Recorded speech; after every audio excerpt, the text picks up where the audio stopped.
d'être grand avec la pensée de la rébellion. Que l'Éternel nous délivre. Nous avons des enfants, les rebelles sont des enfants géants comme Adam, des enfants géants. On leur a donné l'héritage, mais ils ont été incapables de garder l'héritage. Adam croyait qu'il était adulte parce qu'il était grand, mais non, ce n'était qu'un enfant géant. Je dis à quelqu'un, ne sois pas un enfant géant, mais sois celui qui est transformé par la parole de Dieu. Sois celui qui a compris que l'héritage ne sert à rien si on ne ressemble pas à Jésus. Adam, il a reçu l'héritage, mais il était incapable de conserver ce qu'on lui avait donné. Et pourtant, on lui avait tout donné. Maintenant, qu'est-ce qui anime les enfants rebelles? Quel est le problème des enfants rebelles? L'envie et la convoitise. Que l'Éternel délivre une âme de la convoitise. Que l'Éternel délivre une âme de l'envie. Oh, je ne t'entends pas dire Amen. Est-ce que tu crois que je suis en train de parler à ton voisin? Non, je te parle à toi. Pourquoi tu te mets à côté? Pourquoi tu te ranges à côté? Moi, je m'adresse à toi. Si tu es venu ce matin, c'est parce qu'il faut que je m'adresse à toi. L'envie et la convoitise. La convoitise te poussera à viser des choses qui finiront par te briser. La convoitise, mon frère. On veut tellement être comme l'autre. On veut tellement vivre ce que l'autre vit. Laisse-moi d'ailleurs ouvrir une brèche. Qui te dit que le sourire de l'autre, c'est ça le bonheur? Le sourire de l'autre n'est pas forcément le bonheur. Des fois, on sourit aussi quand on a mal. Et des fois, on sourit aussi quand on regrette les choix du passé. Tu n'as jamais vu ça? Ça arrive. Tu vois quelqu'un sourire, mais en réalité, il est en train de regretter le choix du passé. Je dis à une âme, ne calcule jamais ta vie par rapport au sourire du voisin. Ne convoite pas. Sors de la convoitise. La convoitise va t'amener à fixer une chose qui te brisera. À cause de la convoitise, les gens veulent absolument hériter. On pense que la grandeur est cachée là-dedans. Les gens veulent être comme les autres. Les rebelles, quand ils viennent à l'église, ils regardent les autres, ils disent, mais pourquoi lui? Moi je suis meilleur que lui. Mon frère, on n'arrive pas à avoir son héritage parce qu'on est meilleur que l'autre. On a l'héritage parce qu'on ressemble et parce que Jésus vous a fait grâce. Que quelqu'un dise à son frère, c'est parce que Jésus fait grâce. Tu dois sortir de la convoitise. Les enfants rebelles sont dans l'église, mais ils sont dans la convoitise totale. Ils veulent absolument posséder comme les autres. Ils veulent absolument vivre la grandeur qu'ils voient. L'Éternel a un temps pour toi. Mais ce temps passe d'abord par la ressemblance. Parce que Adonai ne fabrique pas des hommes d'échecs. Adonai fabrique des vaillants. Et les vaillants ne peuvent être que des vaillants s'ils ressemblent à Christ. Ça tombe sur une âme. Qu'une famille vive cela. Il y aura des vaillants dans ta famille si ces personnes ressemblent à Christ. Est-ce que quelqu'un comprend? Est-ce que quelqu'un m'entend? Impossible que celui qui ressemble à Christ finisse petit. Qui a entendu et qui a compris? Parce qu'il y a des gens qui entendent mais qui ne comprennent pas. Depuis qu'il est là, il me regarde, il dit, ben, on dit quoi au fait? Il n'a pas compris. Je dis, qui a entendu et qui a compris? Impossible de ressembler à Jésus et de finir petit. Comment tu feras? Parce que quand tu ressembles à Jésus, même si tu te caches, on te voit. Pierre s'était caché, une femme lui a dit, toi, tu parles comme cet homme-là, tu marches comme cet homme-là. Même quand tu te caches, je prophétise sur toi. Même quand tu te cacheras, si tu ressembles à Jésus, on te localisera là où tu seras. Je veux d'ailleurs ouvrir une brèche, que le Saint-Esprit me souffle. Bien aimé, quand on ressemble à Jésus, l'héritage te cherche. C'est tombé sur toi. Il y a quelqu'un qui n'a pas entendu, c'est tombé sur toi. L'héritage commence à te chercher. Tu es dans ton coin, mais on vient te dire c'est toi, non? Non, c'est pas moi, c'est toi. Non, je n'en ai pas envie, prends.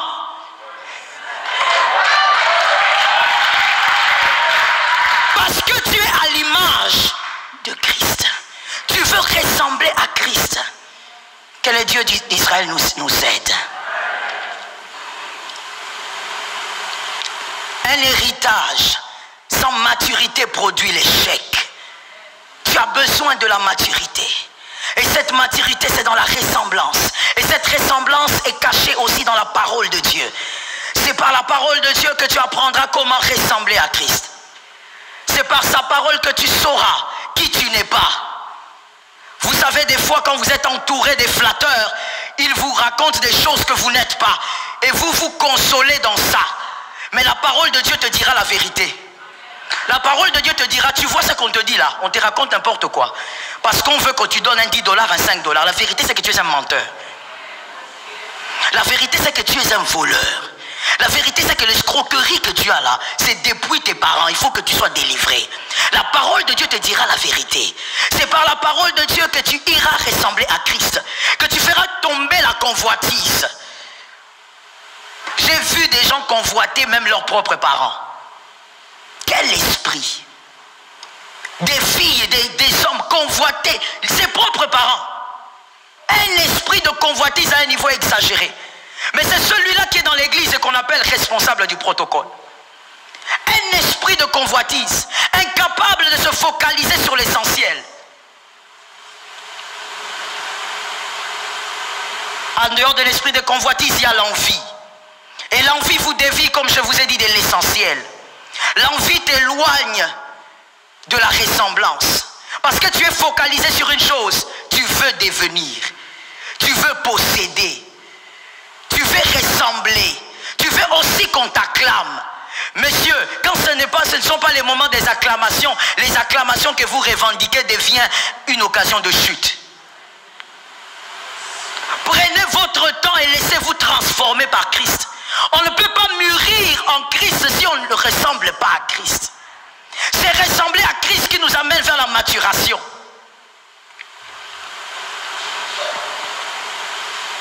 Que l'Éternel nous sauve.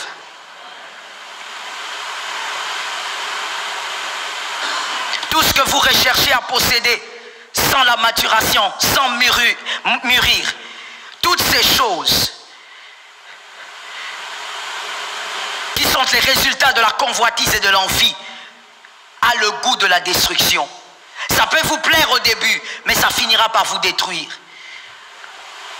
Oh, laisse-moi dire une chose. Avec le Christ, Christ prend son temps pour bien façonner. Christ n'est pas pressé pour te donner l'héritage. Je veux te dire pourquoi. Parce que Christ peut tout faire en un jour.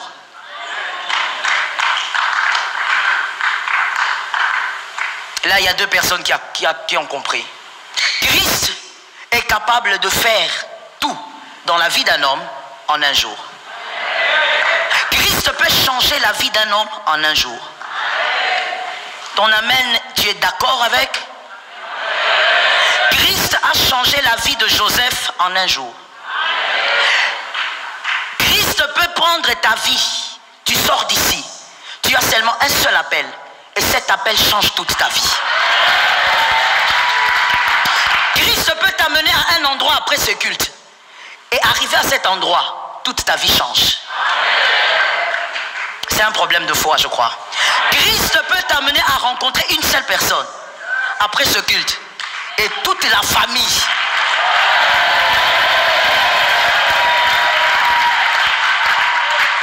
Christ peut te faire rêver un seul songe. Et ce songe change ta vie. Christ peut te donner une seule idée. Et tu deviens le prochain Bill Gates. Tu vois, pour Christ, tout ça, c'est pas compliqué. Il peut le faire avec une grande facilité. Mais voici ce qu'il veut. Que tu sois capable de porter ce qu'il va te donner. Que tu sois capable de soulever ton héritage. Que tu sois capable... Bien aimé, you know something. Quand vous donnez à un enfant un bidon de 20 litres, il peut soulever ça ici, mais il aura du mal à descendre avec. Il va faire quelques pas et puis il fait comment? Il dépose. Parce que ça pèse. Par rapport à son âge, il ne pourra pas. Mais Christ, qu'est-ce qu'il fait? Il veut te rendre capable de porter ton héritage jusqu'à ta mort. Que rien ne t'arrache ton héritage. Que rien ne détruise ton héritage. Christ ne te donne pas l'héritage aujourd'hui pour que tu meurs sans héritage. Tu dois mourir avec ton héritage. Mais pour ça, il faut te travailler.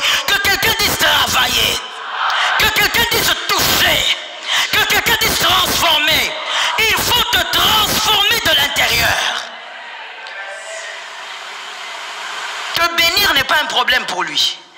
Te donner tout l'héritage qu'il peut n'est pas un problème pour lui. Mais te changer, c'est ça l'essentiel. Ça gardera ton héritage. Ça donnera de la valeur ajoutée à ton héritage. Les enfants rebelles n'aiment jamais les promesses sans... Les enfants rebelles aiment les promesses sans condition. Et je te conseille à toi, parce que je crois que tu n'es pas un rebelle, n'aime jamais les promesses sans condition. Les enfants rebelles aiment ça. Des promesses sans condition. Si je fais ça de toutes les manières, c'est bon, la grâce est là. Mon frère, il y a une part pour la grâce, il y a une part aussi pour que tu coupes la tête de Goliath. Toute promesse a une condition. Avant de tenir la tête de Goliath, tu dois d'abord t'asseoir auprès des brebis. Ne sois pas pressé de chercher la tête de Goliath. Oh mon Dieu, surtout dans les églises locales, nous avons beaucoup de rebelles. Que Dieu délivre l'église. Je n'ai pas entendu. Que Dieu délivre l'église. Je n'ai toujours pas entendu. Que Dieu délivre l'église. Vous verrez des personnes qui cherchent toujours la tête de Goliath. Pourquoi? Je suis David. Je suis capable. Je veux tuer la tête. Je veux couper Goliath. Mon frère, avant de couper Goliath, il faut t'asseoir avec les brebis. Va t'asseoir avec les brebis. Tu dois prendre ton temps de te mettre là où Dieu te voit, là où Dieu veut te travailler. Laisse-toi travailler par Dieu.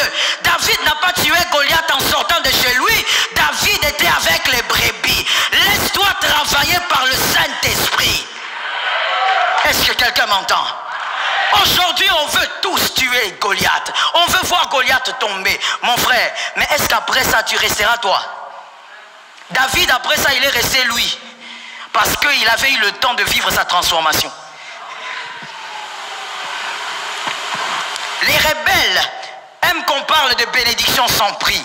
Ils aiment qu'on parle de l'altitude sans parler des attitudes à tuer. Ça, ce sont les rebelles. Ils aiment qu'on parle de la hauteur. Parlez-nous des choses élevées. Frère, la chose élevée, c'est que tu ressembles à Jésus. La chose élevée, c'est que Jésus doit être ton modèle de transformation. Est-ce que quelqu'un m'entend bien? D'ailleurs, laisse-moi te dire une chose. Même si tu prends un homme comme modèle, attention, le modèle de la transformation, c'est Jésus. Ce n'est pas un homme.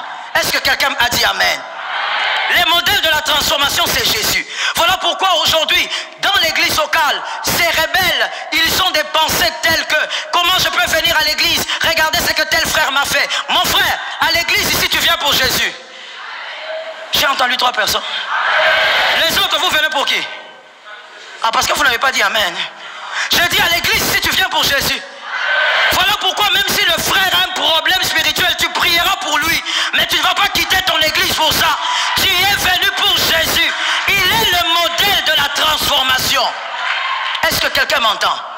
Il y a même des rebelles dans l'église qui disent, mais attends, comment veux-tu que moi je change? Regarde même celui-là, regarde. Celui qui est censé être mon modèle, regarde. Frère, ton modèle c'est Jésus. Toi, sois focalisé sur Jésus. Que ta vie spirituelle soit meilleure qu'hier. Tu te tapes la poitrine pour ce que tu possèdes aujourd'hui, que tu n'avais pas en 2017, gloire à Dieu. En 2018, gloire à Dieu. Mais je te pose une autre question. Est-ce qu'il y a des attitudes que tu avais qui te détruisaient, que tu as tuées aujourd'hui? Est-ce que tu es meilleur qu'hier? Ou tu as seulement de meilleures maisons qu'hier?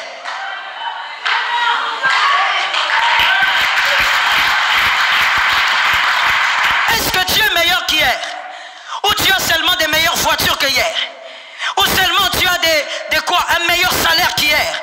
Mais est-ce que toi-même tu es meilleur qu'hier? L'unité de mesure de ta transformation, c'est Jésus. Aime la transformation. Pose-toi des fois la question. Les check-up qu'on peut faire à l'hôpital, toi fais un check-up spirituel. Pose-toi la question. C'est que j'étais hier, est-ce qu'aujourd'hui je suis meilleur? Est-ce que j'aime les gens ou je suis sincère avec moi-même? Est-ce que devant Dieu, je suis en train de vivre un changement? Ça ne sert à rien de venir à l'église, écouter plusieurs prédications si tu ne changes pas. La parole de Dieu sort pour te changer. Tu dois vivre le changement avant d'hériter. Tu veux l'altitude, tu veux aller de l'avant, tu veux être élevé. Mais il y a d'abord des attitudes à tuer dans ta vie. Jusqu'aujourd'hui, tu es un grand boudeur. Pour un rien, tu boudes. Pour un rien, il y a des gens avec qui tu ne causes pas. Tu es un grand rancunier. Et d'ailleurs, des fois même tu dis, cette rancune ici c'est familial, laissez-moi. Ok, tu veux une médaille aussi? Parce qu'il faut peut-être une médaille qui va avec. Tu nous parles même de ta colère familiale. Non, vous ne comprenez pas. Moi, quand j'arrive à ce point, c'est fini. Ah bon? C'est en ça que toi tu es spécial. Les autres sont spéciaux à cause de la tempérance, à cause de la patience, à cause d'autres vertus. Toi tu es spécial en colère. Sors de là au nom de Jésus. Il y a des attitudes que tu n'as pas tuées, tu réclames le trône. Quel trône? Oh, moi je suis grand. Parce que vous ne connaissez pas mes prophéties. Laisse ça, frère. Dis à ce frère-là, arrête de m'intimider. Non, dis-lui, arrête de m'intimider. Non, moi j'ai de grandes promesses. Prends tes grandes promesses, ça met dans la poche. Change d'abord ton cœur là. Il y a des attitudes à tuer. Tue ces attitudes-là. Brise ça. Mets-toi à genoux dans la présence de Dieu et dis à Dieu, Seigneur, change-moi. Les gens ne savent pas, mais je suis un menteur. Les gens ne savent pas, mais je me masturbe. Seigneur, change-moi. Oh,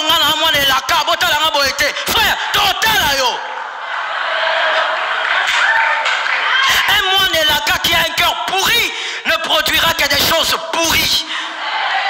Un moine tu dois vivre un cœur changé, un cœur transformé. Il y a des attitudes à tuer. Dieu ne t'amènera pas dans l'altitude si tu ne tues pas certaines attitudes.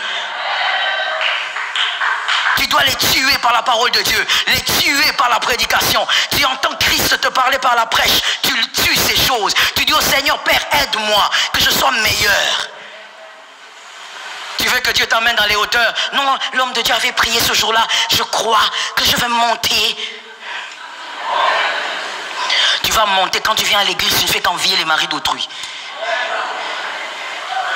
Je parle ou pas? Je parle ou pas? Tu fais qu'envier les maris d'autrui. Mais tu dis, le Seigneur doit m'amener dans les hauteurs. Mais s'il t'emmène dans les hauteurs, là, tu vas prendre tout le monde là-bas. Tu vas ramasser tout le monde là-bas.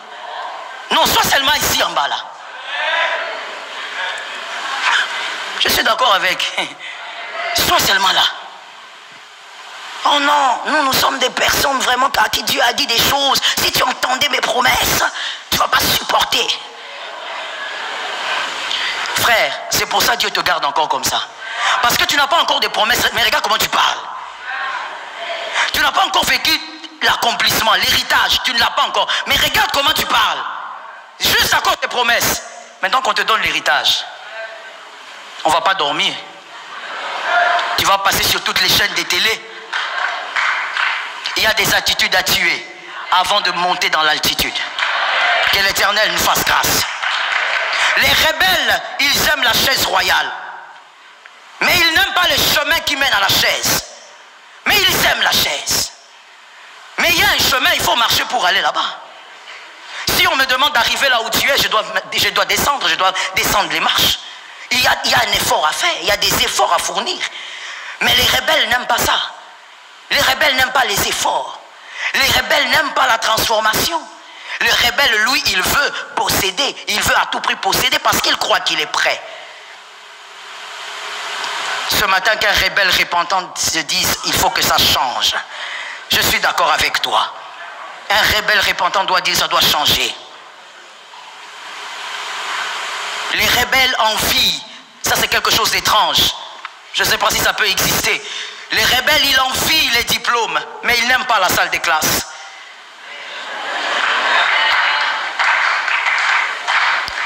Bon, dis-moi maintenant, toi, tu vas avoir ces diplômes dans un songe, ou c'est l'onction qui va te donner le diplôme là.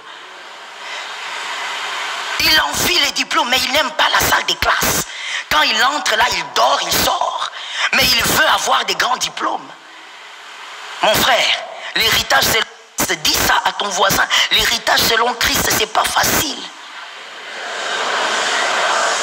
Est-ce que quelqu'un entend bien? Ce n'est pas facile. C'est lui qui t'avait dit que c'était facile, c'était pas totalement vrai.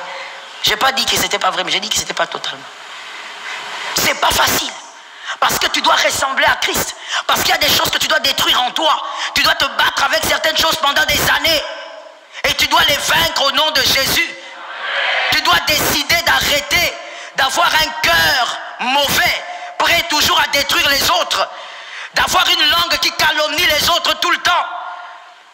Tu dois arrêter de croire que Jésus dépose n'importe quoi sur les mains des hommes parce qu'ils sont appelés convertis. Jésus ne dépose pas n'importe quoi sur tes mains parce que tu es appelé converti. Jésus dépose des choses sur tes mains quand il a vu le cœur. Que Dieu bénisse une âme. Il regarde d'abord ton cœur. Moi des fois ça me surprend. Est-ce que je peux parler? Est-ce que je peux lancer? De toutes les manières, maman ne parle jamais sans lancer. Il y a des fois des gens qui disent, en tout cas, moi il faut que je devienne comme le pasteur Marcelo. Hein. Moi aussi il faut que je devienne comme ça. Ah, de toutes les manières, lui, qu'est-ce qu'il a fait pour devenir comme ça? Frère, toi si on te donne seulement la choupette dans les quartiers, tu ne vas saluer personne. Mais tu veux qu'on te donne la gloire de quelqu'un qui, malgré la gloire, se bat pour être humble. Toi, tu n'es pas entré même à l'école de l'humilité. Tu ne connais pas cette école. Mais tu dis que tu fais cette gloire-là. Pourquoi tu demandes les diplômes pour une classe que tu n'as pas assistée?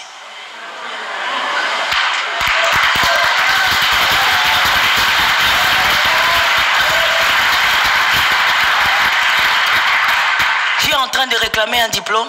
Est-ce que tu as été dans cette classe pour recevoir ce diplôme-là?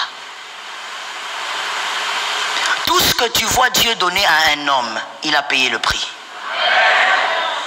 Ça, c'est une maladie, que l'Éternel nous sauve. Surtout nous, Congolais. On est malade. Dis à ton voisin que Dieu nous sauve. Tout ce qu'un enfant de Dieu reçoit, tu dois savoir qu'il a payé le prix pour ça. Tu dois savoir que Dieu a travaillé son cœur pour ça. Dieu a veillé sur son cœur pour ça. Dieu a travaillé sa transformation pour ça. Tu as aussi ta part à toi de transformation à vivre. Dieu te bénira, amen. Mais Dieu te bénira si tu ressembles à la bénédiction qu'il veut t'accorder. Est-ce que quelqu'un m'entend? Dieu ne te visite pas simplement parce que voici une semaine de visitation. Dieu visitera aussi celui qui correspond à ce qu'on doit accorder. Que le Dieu d'Israël nous aide. Ce qui nous arrive souvent, ce qui arrive souvent aussi aux rebelles. Les rebelles aiment la couronne d'or, mais n'aiment pas la couronne d'épines. Mais écoute mon frère, la couronne d'or provient de la couronne d'épines. La couronne d'épines engendre la couronne d'or. Vous ne pouvez pas avoir une couronne de gloire sans la couronne d'épines. Mais nous, aujourd'hui, les rebelles, dans l'église, dans le corps du Christ, aiment la couronne d'or, refusent la couronne d'épines. Quand on dit une semaine de prière de transformation, oh, les gens viennent fatigués. Les gens n'ont pas le temps. Mais quand on dit une semaine de miracles et prodiges, alors là, les gens commencent même à se battre pour les chaises. J'étais venu à temps. Oh mon Dieu, bien aimé, on ne peut pas tromper Dieu. Dans le système de Dieu, ça ne fonctionne pas comme ça. Dieu bénit celui qui subit une transformation. Parce que Dieu ne te donnera pas l'héritage pour que tu deviennes un échec. Que l'Éternel te soutienne. Regarde ce qui se passait dans Luc 15, 13. Je pense que je n'ai pas beaucoup de temps, alors je vais seulement aller rapidement. Dans Luc 15, 11 à 13, qu'est-ce qui se passe? Là, la Bible parle d'un rebelle. Il y avait deux fils, c'est la parabole de Jésus. Deux fils. Le cadet, il dit à son père, donne-moi l'héritage, parce que je suis prêt. Vous savez, généralement, les gens qui se pensent prêts, ils ne sont pas prêts. Généralement, c'est ça. Les personnes qui se sentent vraiment très prêtes, généralement, elles ne sont pas prêtes. Celui qui ne se sent pas prêt et qui attend la transformation, le brisement, c'est celui-là qui est en train de se rapprocher de son héritage.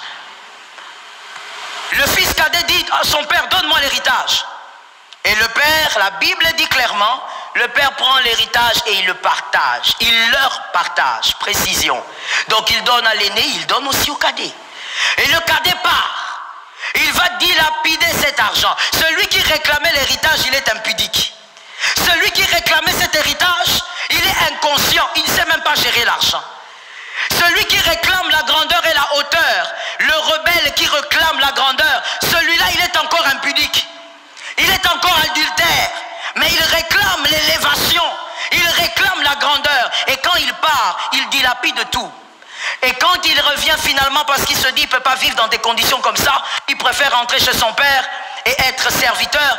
Quand il est reçu, écoutez bien, le père reçoit, le père l'habille, le père fait une fête et l'aîné vient. L'aîné qui lui dit, pourquoi tu fais ça? Moi j'ai été avec toi, tu ne m'as rien donné. Tu n'as pas fait fête pour moi, pour mes amis. Le père lui dit, et le père l'avait déjà dit, tout ce qui est à moi est à toi.